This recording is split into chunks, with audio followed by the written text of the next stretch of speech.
A midlife crisis is more than just a cultural stereotype. It's a real psychological struggle that can surface between the ages of 40 and 60.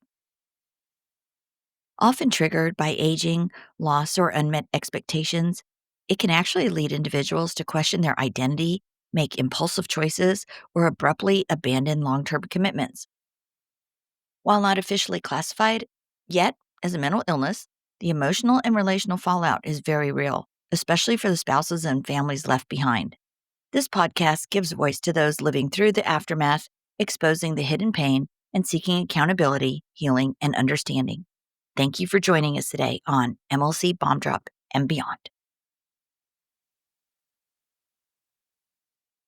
The stories and events discussed in this podcast are for informational and entertainment purposes only and should not be considered legal, medical, or professional advice. Any names, locations, or identifying details have been changed to protect privacy. Any similarities to actual persons, living or dead, or real events are purely coincidental. The information presented on this podcast is for informational purposes only and should not be considered as professional advice. Always consult with a qualified expert regarding any decisions related to your specific situation. The views expressed by guests are their own and do not necessarily reflect the opinions of the host or the podcast creators.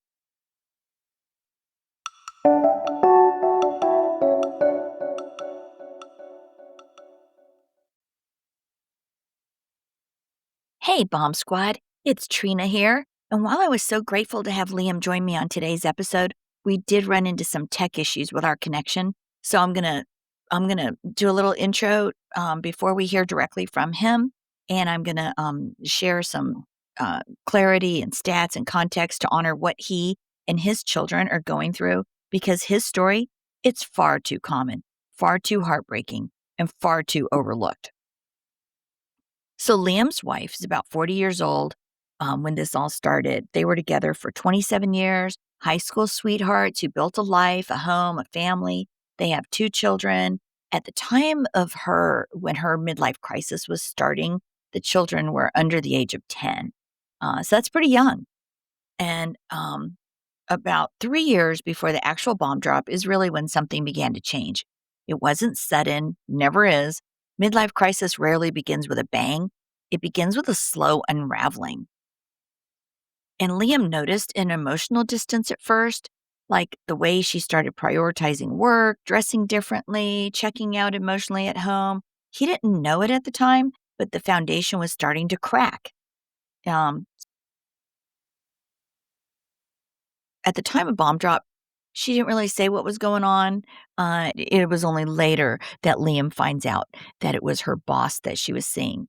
Studies show that 1 in 5 affairs begin in the workplace, places where long hours, power dynamics, and constant validation create a false sense of intimacy. For many women going through a midlife crisis, the workplace becomes the escape hatch. It's where they feel seen, admired, and if the boss is a charmer, man, that's a dangerous mix of power, attention, and adrenaline. But what they don't see is this: the family doesn't just pause while they explore their freedom, the family fractures. The kids don't just bounce back, they break slowly. And here we are. We're gonna hear directly from Liam right now, for about, I think it's about 15 minutes before our connection gets really bad. So here's Liam, as he shares his story of betrayal and how everything unraveled. And I'm so impressed with all the research he did really early on. He really has done so much research and has a ton of information that has really helped him now 2 years since bomb drop. Um, so join me in welcoming Liam to today's show. Hey, so good morning, Liam. Thanks for joining us. Actually, it's afternoon where you are, so good afternoon. Good afternoon. I have a few questions, but I guess we'll start with did you start to see signs beforehand, before bomb drop? Yes, for sure. I like the way Kinder Ruth talks about before they board the train, they're sitting in the train station ready to board. And that definitely, like most people say, it was about a 2-year process. I would say maybe even 3 years. that I started to Yeah. notice behavior change before there was just a complete flip. Was it were you noticing depression or a change in clothing and There was definitely a, I would call it an emotional disconnection that was slowly getting stronger.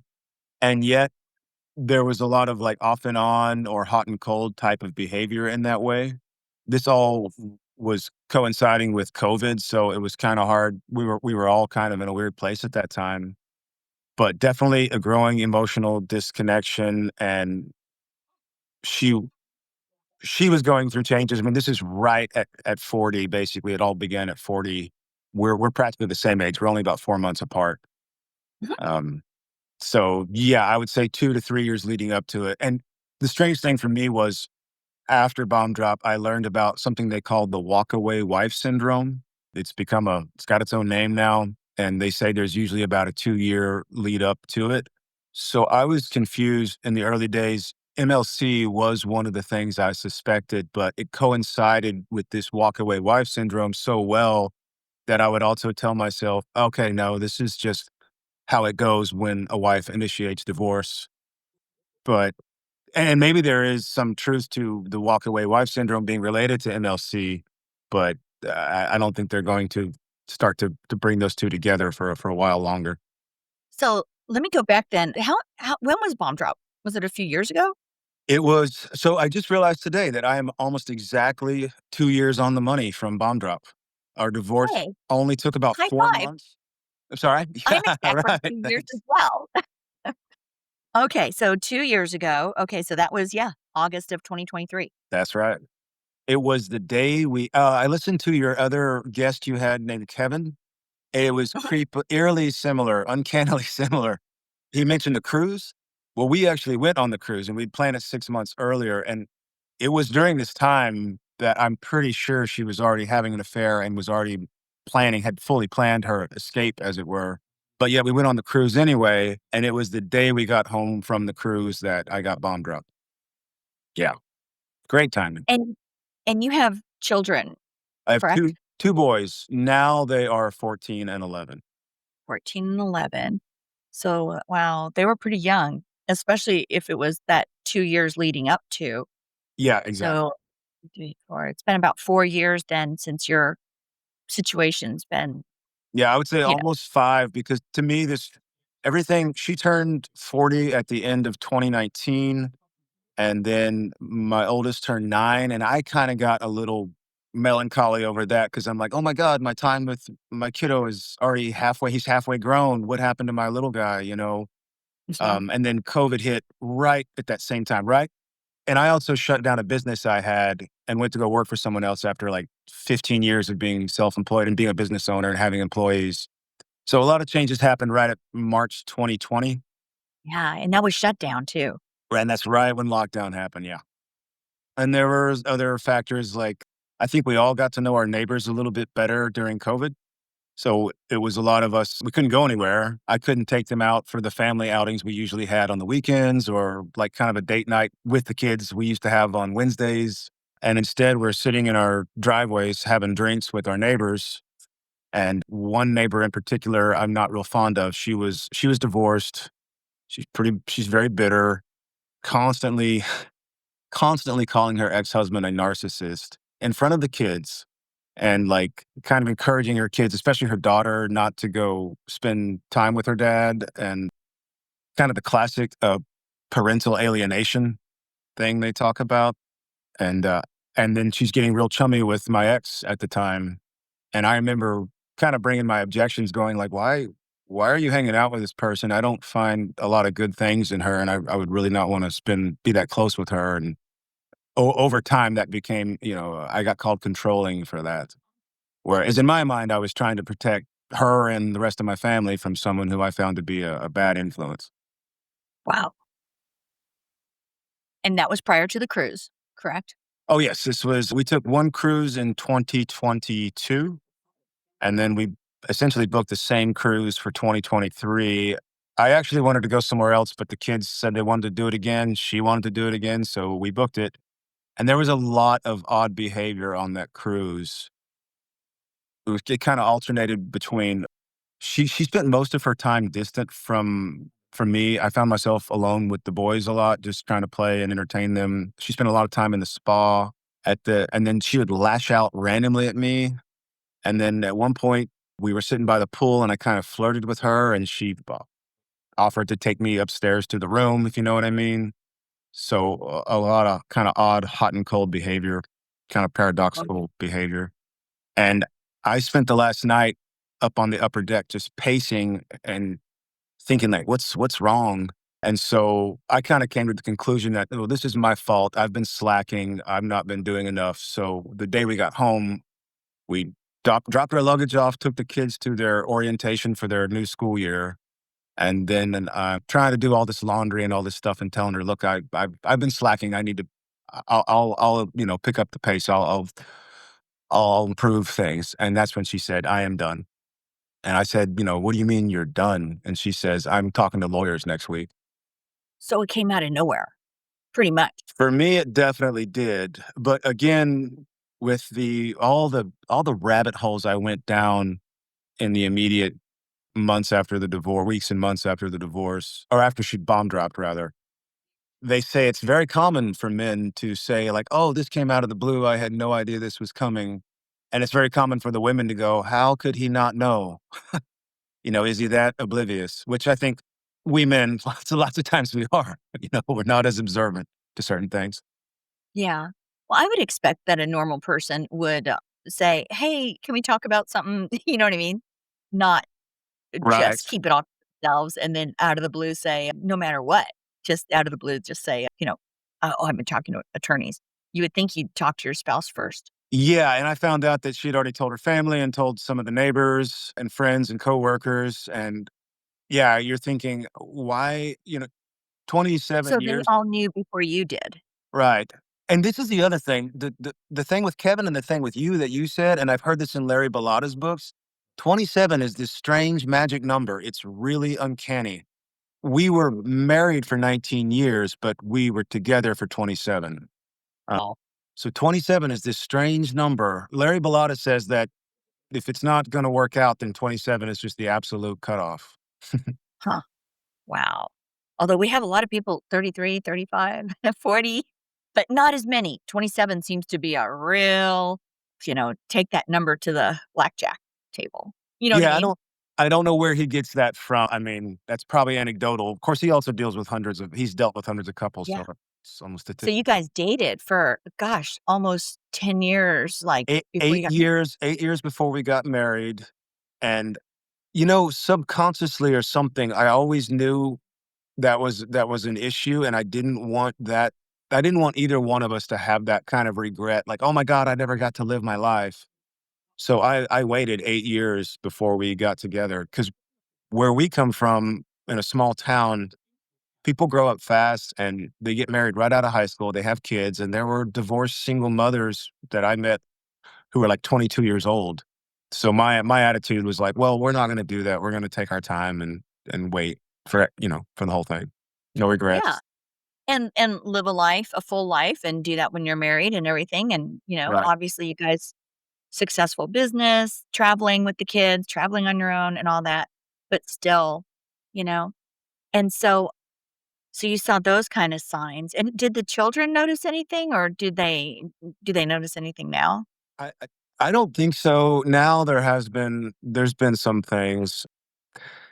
She, I wasn't really settled on MLC until more recently when the dust has truly settled. And upon reflection, I can be like, yeah, this is clearly exactly what it is. There was an incident with my younger one's birthday when everyone's showing up over at my house because I had the kids for that week. This is about 8 months after the divorce was final. I said, well, when are you coming over here? She goes, well, I'm not coming. I'm like, why not? She goes, well, I wasn't invited. And you have to understand, I live a block away from her, my old house. So it's like, well, what are you talking about? You're not invited. And that was strange. And then on her birthday, that same child, my younger one, he wanted to go over there to play his PlayStation, just to play his video games. And I told him, "Okay, well, you haven't had a shower in, like, 2 days, so go get a shower first, and then you can go over to your mom's." And he called her or texted her, and she said that no, she couldn't have him over there that night, and that she's gotta go to bed early. And he blamed me, and he was crying, and he said it was my fault 'cause I made him take a shower, and that's why for some reason, that's how in his head, he wasn't allowed to go to her house 'cause it delayed him too long, and he started really kinda taking it out on me to where the point his older brother said, "What's wrong with him?"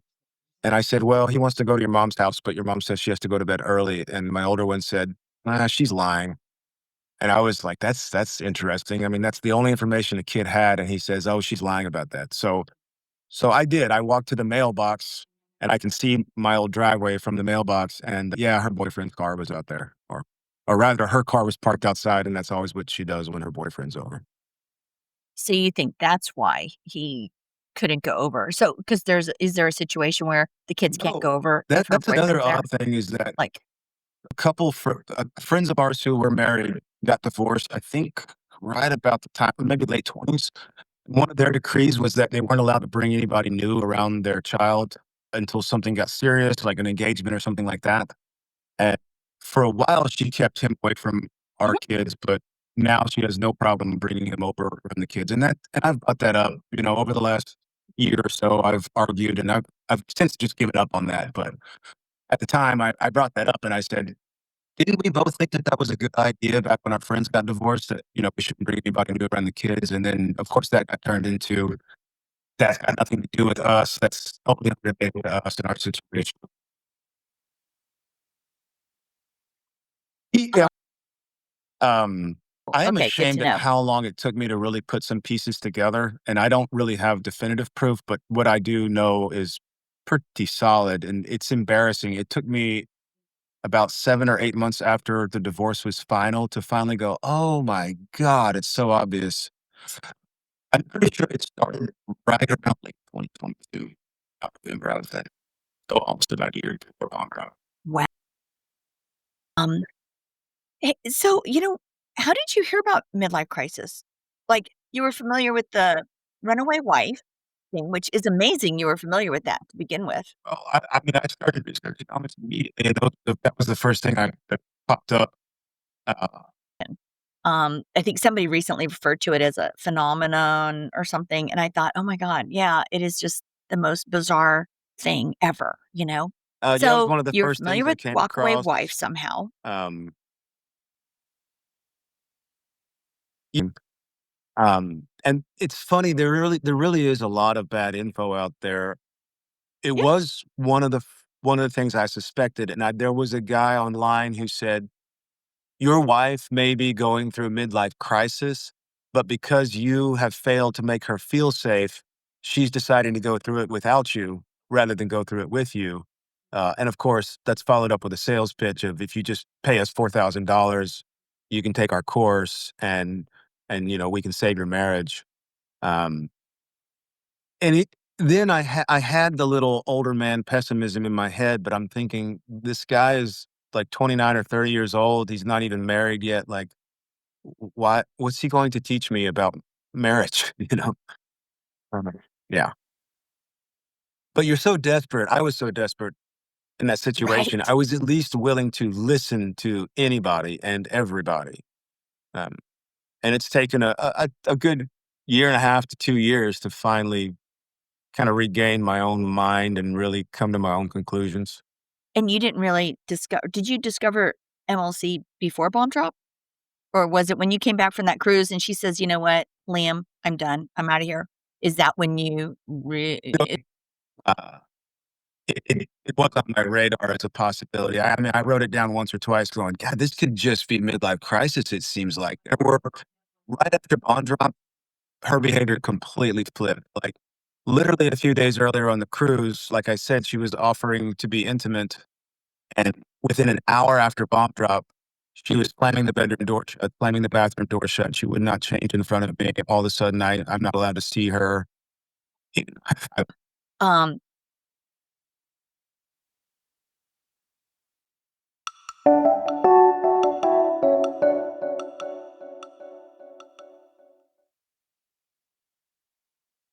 So, Liam was left in the ashes, shocked, devastated, and expected to carry on because society doesn't make space for the male betrayed spouse. It doesn't know what to do with a dad who's hurting or kids who don't understand why mommy doesn't come home anymore.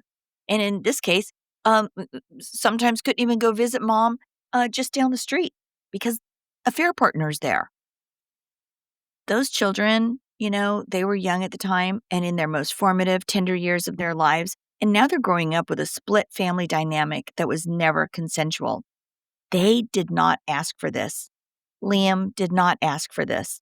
But like every MLC situation, it happens anyway. So, a little bit on the midlife crisis in women before we hear a little more from Liam. Midlife crisis in women is often misunderstood or dismissed as a phase, but it's deeper than that. It's a crisis of identity, of mortality, of worth.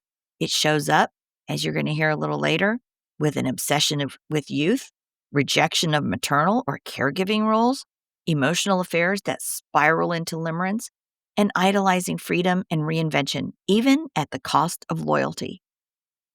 MLC, it's not just about the affair, it's about the emotional disintegration that preceded it and the damage that follows when no help is sought and no insight is gained.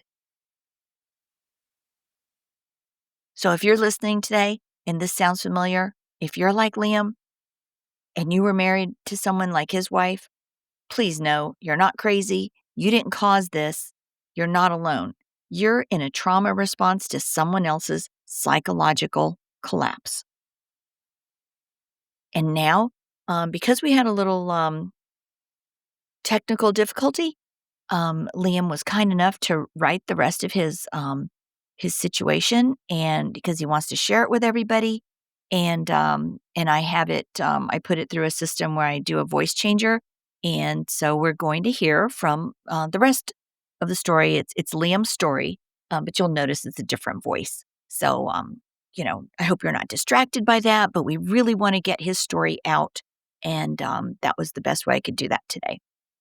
All right, guys, here is the rest of this is in Liam's words with a different voice. All right, here we go.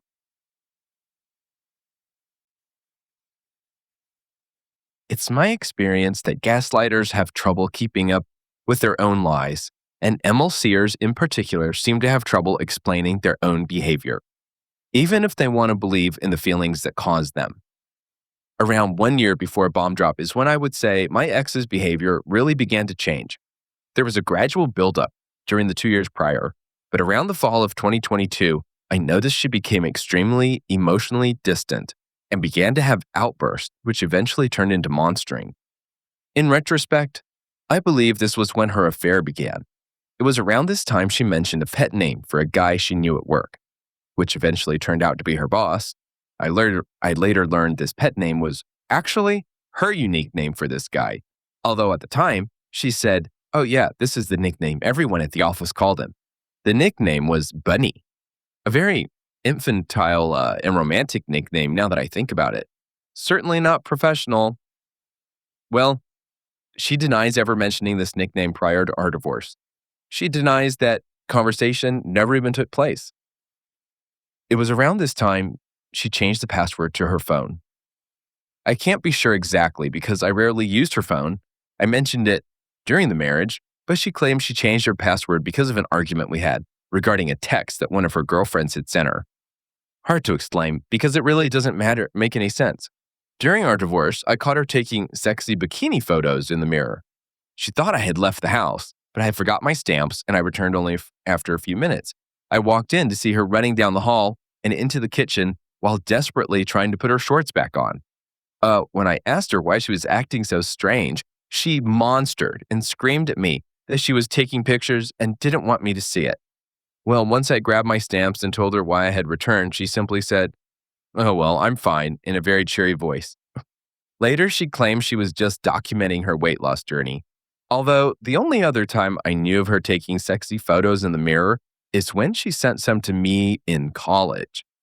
All during our divorce, she alternated between being very cold and distant, monstering at me, and then occasionally flirting with me, and sometimes being overtly sexual. All the while, she had another man which she was planning to escape to. Well, she's still dating this man now, and her official story is that they have been exclusive for a little over a year. Well, our divorce was final about 20 months ago. So, in reality, they have been in some sort of relationship for about 3 years, with at least 1 year overlapping with the marriage. There were other strange behaviors during and after the divorce, which I should have paid attention to, things that I don't think a normal person would do in a typical divorce. This, while we still cohabitated while the divorce was in process, she had a simple turquoise band, which she would randomly wear on her left finger. And she took off her wedding band 3 days after bomb drop. When I asked her about it, she simply said that it wasn't the ring I had bought her. I still occasionally see her wearing it, sometimes on, sometimes off. This has never made any sense to me. During the divorce, she also considered changing her last name to one she had picked at random and belonged to no one else in either of our families. She told me this with a smile, like she expected me to be happy for her. After our divorce, and to this day, she hides her boyfriend's car in her garage when he visits, even when she has the kids. Again, I want to remind anyone listening that I live 1 block away from the kids, and my parents live 3 doors down from her. So I see her house all the time. I am not stalking. And yes, it is indeed very awkward.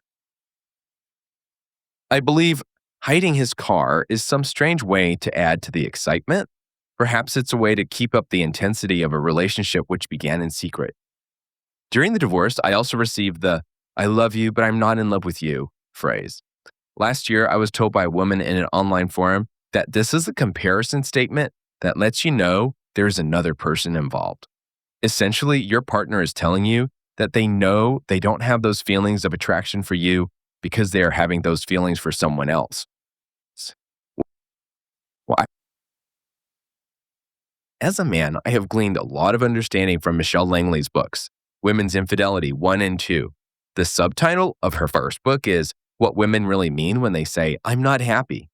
Well, I was told this at Bomb Drop, and when I asked why she wanted a divorce, she just said, "Well, I'm not happy." Although not about midlife crisis. In her books, Michelle does claim infidelity to be a type of identity crisis and a developmental problem, like not being able to adapt to a new phase of life, like commitment.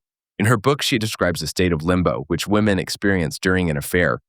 It is a state in which the women are unable to end their affairs, but also unable to leave their husbands. Eventually, of course, it ends in the death of the marriage, whether legally or just in practice. The exact course of action is determined by whether the other man is single or married. She says that women are usually content to stay in their marriage if the other man is also married, but if he's single, she will likely push for a quick divorce because she's worried that the AP may become involved with another woman. This is why I believe my ex-wife's new guy was single from the beginning, and why I don't think she hides his car to protect his identity. Although the only other reason she might want to hide his car is the fact that he's her boss and perhaps someone from her company lives in the neighborhood too and might recognize him. In a way, he is an affair down. Although he's her boss and earns a lot more money than I do, I think she could do a lot better in the looks department. Even my brother said that he was surprised at how unattractive this guy was. Regardless, you know what? He's a man who had no qualms about carrying on an affair with a subordinate. Some would call that an abuse of power. And, not to mention, she was a married woman when this all started. Quite a lack of character in my book. I am sure part of the attraction for her has to do with the status he holds at her company. It can also be that when they met, she was still struggling with her weight and still has low self-esteem. During the last 2 years of our marriage, she mentioned that she was experiencing perimenopause and was really frustrated with her weight gain despite watching her diet and maintaining a workout routine. It was right around autumn of 2022 that she began taking semi-glutides like Ozempic. Again, this was about the time I suspect the affair began. She slowly lost weight over the next 9 months as she planned to leave the marriage. On the cruise we took, which ended in bomb drop, she mentioned to me that she had begun taking Botox treatments. And I found out later that while on that cruise, she had spent $3,000 having laser thermage treatments. Apparently, it's a treatment for facial wrinkles. All of this fits in line with a desire to recapture her youth and beauty and a refusal to accept the next phase of life. I do understand that society has a different standard for women regarding the aging process, but I never put any pressure on her to lose weight or to look younger. None at all. This was the woman I loved, and I have always had a strange attraction to her that seems to ignore extra pounds or the passage of time. I wasn't blind, but it really just didn't matter to me. Seriously, I tried to tell her this during the last few years of marriage when she would complain about her body image. In retrospect, I have learned from my reading that this was the wrong move on my part. Instead, I should have reflected her negative self-image back to her in a non-judgmental way. I should have said something simple like, so you don't like the way you look? Apparently, that puts a negative feeling back on the person who is feeling it and forces them to confront why they're doubting themselves. It also avoids having them feel that their partner is just placating them or being condescending. Well, in the end, she lost about 30 pounds and started dressing sexy again, like she was back in her 20s. And I've heard Kendra Ruth say that this is common for women in replay. She mentions that while MLC men tend to buy gadgets like new sports cars, women tend to exhibit traits of histrionic personality disorder, which often manifests as using sex appeal to gain attention.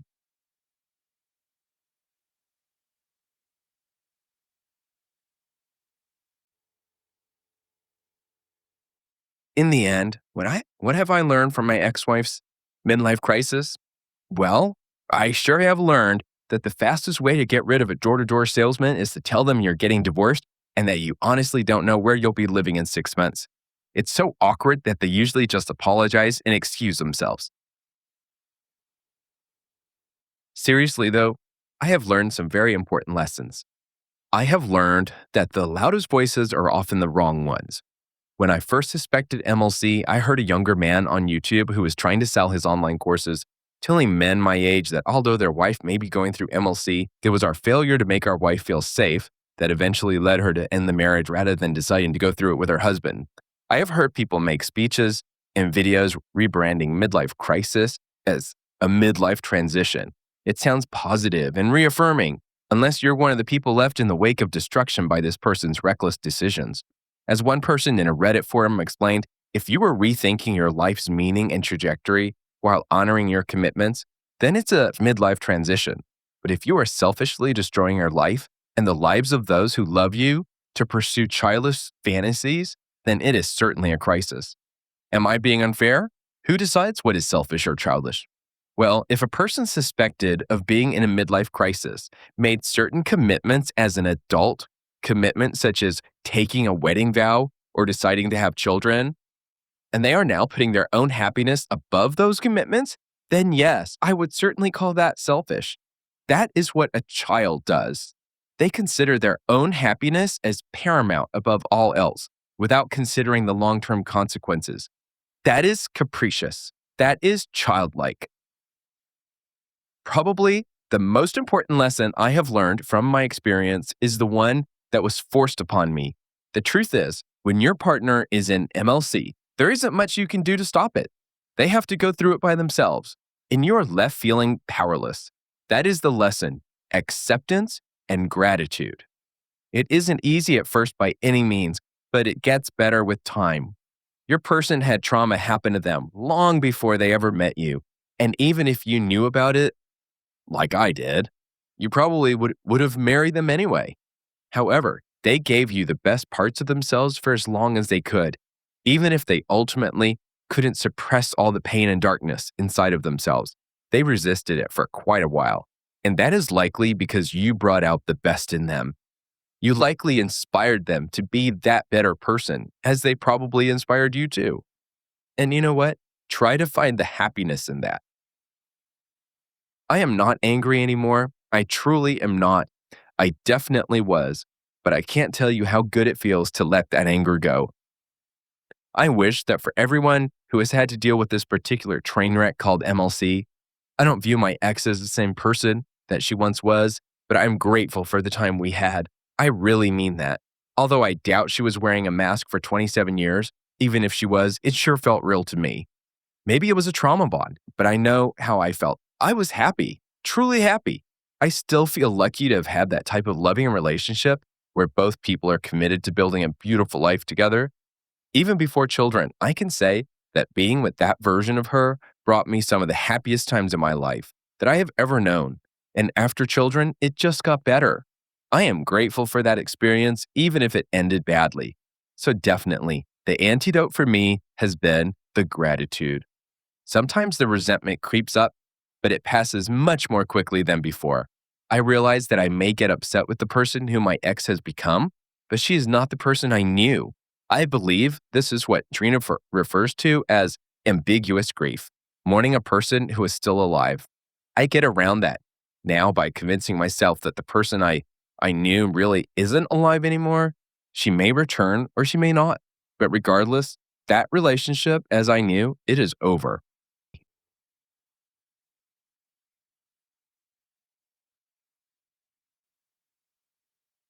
At first, accepting the end of the marriage was the one thing I couldn't face. It was anathema to me. Then I learned a lot about codependency.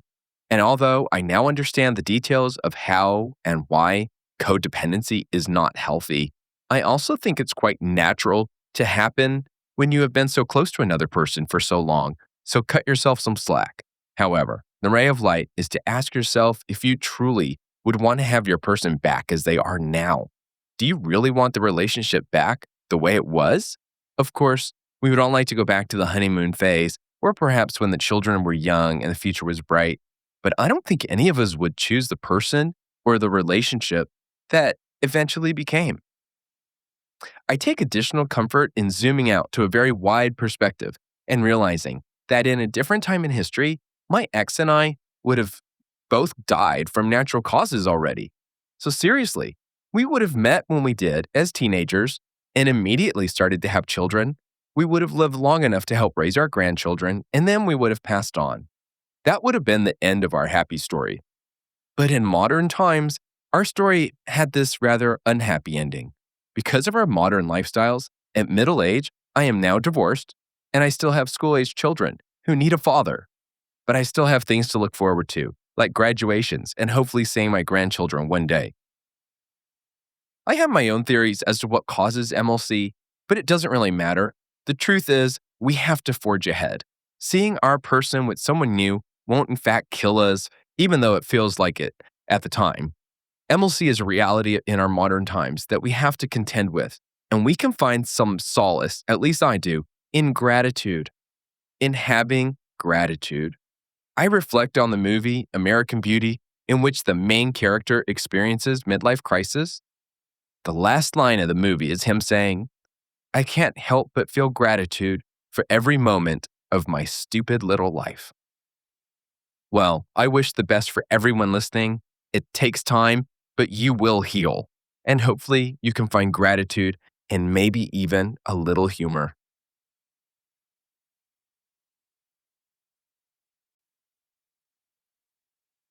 Liam's bravery in sharing today, even with the tech glitches, it speaks volumes. Because men don't always get a safe space to talk about betrayal, loss, or grief. But here at MLC Bomb Drop and Beyond, you guys, we make room for all of it. If you know someone quietly going through this, send them this episode. And if you're in the ashes like Liam, know that it does get better. And not because your spouse comes back, but because you come home to yourself. So thank you for joining us today. I look forward to seeing you again soon on MLC Bomb Drop and Beyond.